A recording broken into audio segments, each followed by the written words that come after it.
লাইনের পার করতে পারেন নাকি স্কোয়াড জয়লাভ করে।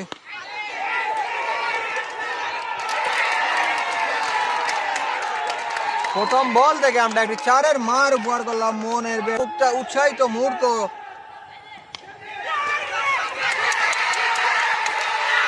এবং আরেকটি 4-এর মার মোহনের বের থেকে।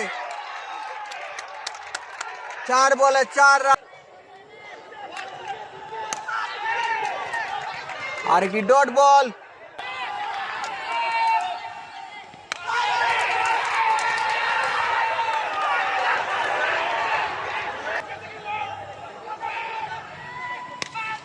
সজোরে আঁকিয়েছেন, ক্যাচের মতো উঠেছে ফিল্ডার বলের নিচে এবং